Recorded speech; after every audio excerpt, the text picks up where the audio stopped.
Would you shoot a video for a free tattoo? Last week we had a pretty big shoot, shooting a video and some social media content for a tattoo shop. We ended up getting this job from a Facebook group listing in our city. The owner was looking for somebody to make a video for his newly opened tattoo shop. I threw my name and the production company out there, and he took a look at our stuff and he really liked it, so he sent me a message, and then we kind of went on from there. He gave us free reign to pretty much do whatever we wanted. So we decided to make the one big video like he asked, and we're going to cut it up into social media content as well and some photography. Big shout out to Mr. Savage right here for recording a lot of the behind the scenes. I know, it's like we have 1 week where we don't have anything and we're like, yeah, damn, maybe we should get a job or two, and then it's, oh, you wanted a job? Here's 5 jobs in 1 week, and we're like, oh, and we're like stressed as hell. We're gonna make it work. We're super excited for this video. I think we're gonna cook. It's gonna be awesome. Did you bring that?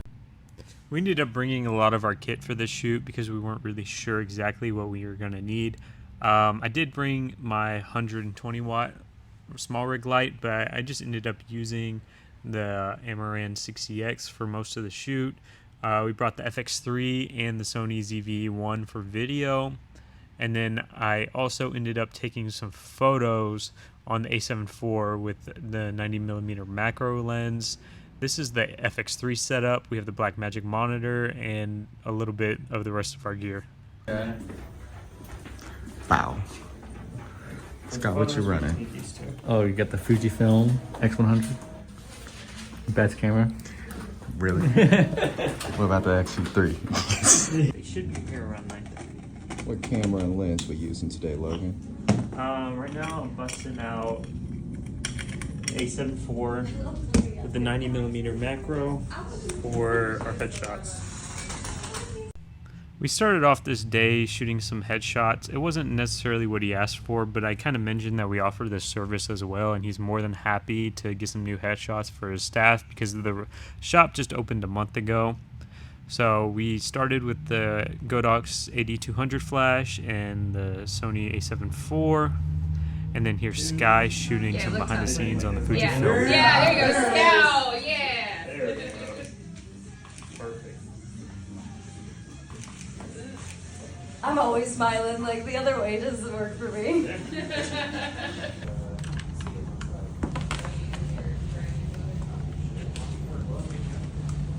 Shouts out rig designer. Yes, sir. We're gonna put you in movies, man. We ended up bringing a lot of our crew here today because it was a bigger shoot than that we've had in a while. So we wanted to get full bases. We're starting off a vlog on Motion Method if you want to check that out. It's going to be all about what we do. It's going to be a little bit more highly produced than the vlogs I make here, and it's just going to be telling our story. I started off the day running around on the Fx3 with the 50mm 1.4 G Master lens. I was just running around handheld, getting some detailed shots. I do think it is important to bring out your whole crew if you can. We were able to get a lot of good behind the scenes pictures of us working, which we haven't gotten in a while. And we've also got stuff for the vlog. Like I said, I'm getting iPhone content for my vlog. We're getting social media content for reels that we've been posting. We've been posting a lot on TikTok lately, and stuff like behind the scenes or how we got shots really have been helping. Once Reese got there, he did end up getting some detail shots and some establishers on the ZV-1. I believe he started with the 20mm f1.8 G lens. He likes using this lens just to get some good, nice wide shots. I got somebody just following me around. After a little while, I ended up switching with Reese and gave him the 50mm lens. He really likes using that on the Sony ZV-1 because he likes pairing it with the dynamic stabilization. And then I ended up switching to the 90mm Tamron lens, the macro lens. That is a setup there.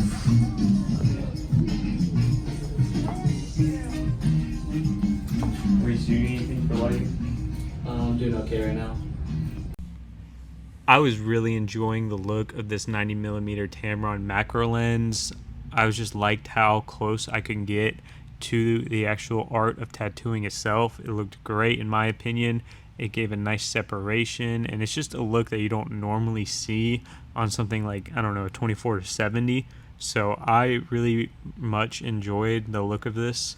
Tell me what you guys think. Would you use something like this for a shoot like this, or would you just stick with a more traditional lens? Pretty much the whole day we shot using the Amaran 60X, and then for a backlight we ended up using the T2C tube light set on about, I don't know, 30,000 Kelvin. That we do. But yeah, I think the only thing is trying to make it seem natural on camera with me like kind of rotating the mirror out a little bit. Yeah, I'll try to have the mirror out of the, what's it called? I'll try to have the mirror on the very outer edges of the frame so like it doesn't really show you. Gotcha. That's the goal at least. I'll make it work. Reese ended up using a mirror in the shop to get this interesting angle. I'm also thinking about using this clip in order to get a TikTok style video, like, hey, what is bro holding that mirror for? And then cutting to the actual shot. Stuff like that has been working really well for our TikTok. Also, once Reese switched to the 20mm, he started cooking. He really likes the ZV-1 stabilization, and he's able to do dynamic movements, kind of like this.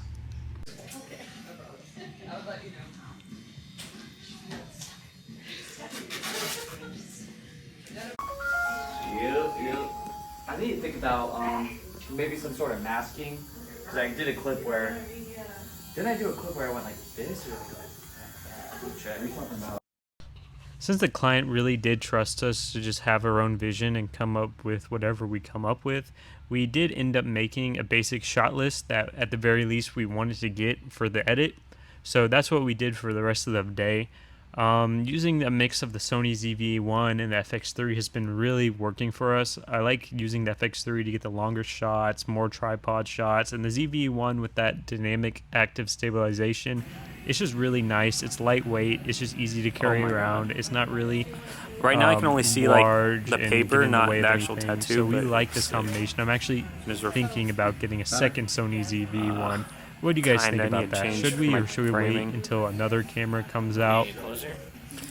I think our final deliverables for this project is going to be 1 30-second to a minute, maybe 2 minutes. We're trying to figure out the edit right now. Highlight horizontal video, and then we're going to give them maybe 2 or 3 vertical videos. That could be a montage. It could just be about each tattoo itself. We are going to come back to get some voiceover. The artist did offer us to do a trade for credit to get tattoos in the future, or they're also willing to pay us in full. Honestly, what would you guys do? We're actually kind of thinking about going for the tattoo route because these artists, they're actually really good. We loved working with them, and we'd like building a relationship in the future.